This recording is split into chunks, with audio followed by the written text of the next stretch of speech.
Hi, chess friends and lovers of chess.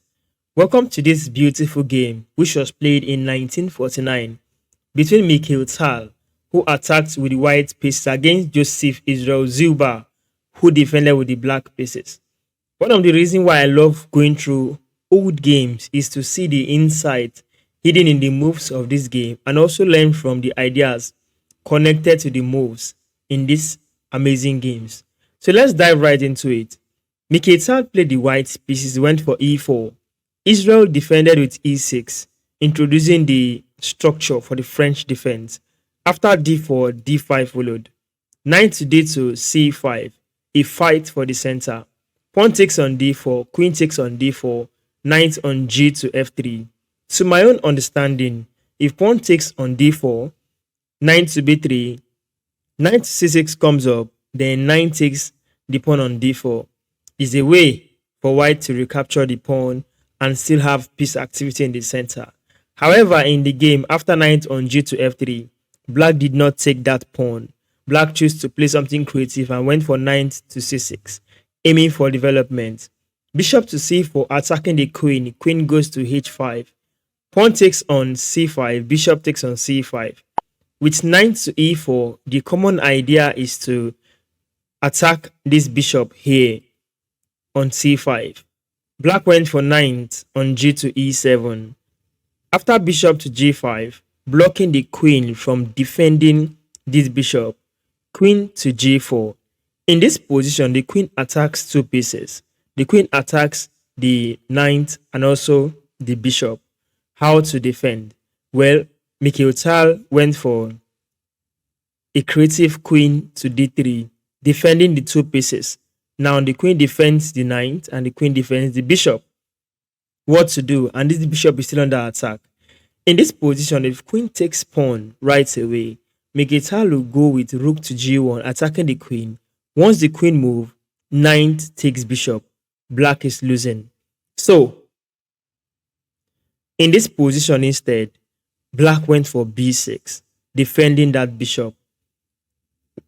Mikhail castled the long side, black castled the short side.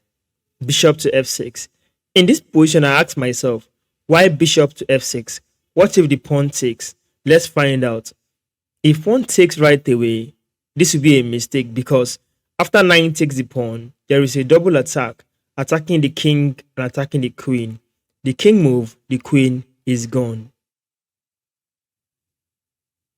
That is why in this position, Israel finds a creative continuation with queen to f4 check first. After the king moves, then pawn can now take that bishop. Exactly what's happened in the game. g3 attacks the queen, queen to h6, g4, queen back to f4.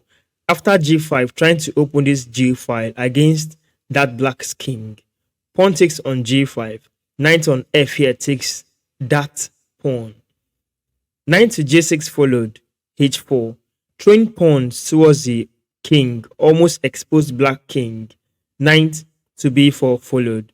This move attacks the queen here on d3. What to do? Mikhail found queen to h3. After e5, a discovered attack from the bishop to the queen. Queen to g2 for safety. This move indirectly places the queen here to pin this knight to the king. This is the knight. So, in this position, bishop to f5, h4. It will be a mistake if black takes this knight away to somewhere like this to h4. Well, there will be an exchange here where rook takes the knight, queen takes, a discovered attack, opening a check to the king. If the king moves, then the queen is gone.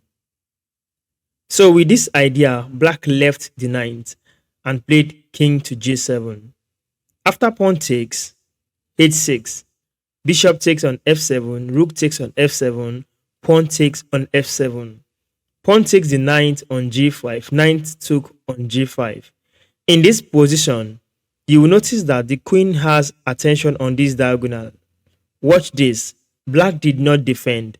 Instead, black took that pawn on f2, inviting Mikhail to capture that rook on this diagonal. If you are the one playing this position, is it good to capture that rook or not? Well, let's find out. If you capture the rook like this, Mikhail will be checkmated in less than 4 moves or 3 moves. Let's check this out. Black will just unleash this queen takes pawn on c2 with check. Only move, king goes inside. There will be a spectacular queen sacrifice after entering b1. Only move, rook takes. Knight to c2 is smoother checkmate. Now you see taking the rook leads to a loss. Mikhail must find something to do as fast as possible. In this position, the engine saw that Mikhail has mate in 8. The engine in his modern dispensation followed what Mikhail played.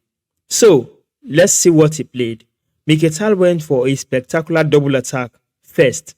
Knight checks, queen check. How do we continue?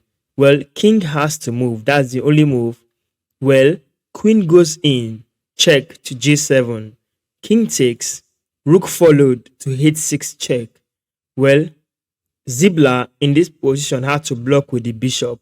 Queen takes with check, depriving the king from further squares to run to. The king went back, rook to h7 check, king to f8, queen to g7 check, king to e8, queen to d7 check. After king to f8, we have rook to h8 checkmate.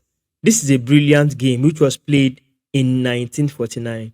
Thank you for watching. If you have any observation, drop in the comment section. We can discuss. Welcome to a nice chess community. See you in the next video.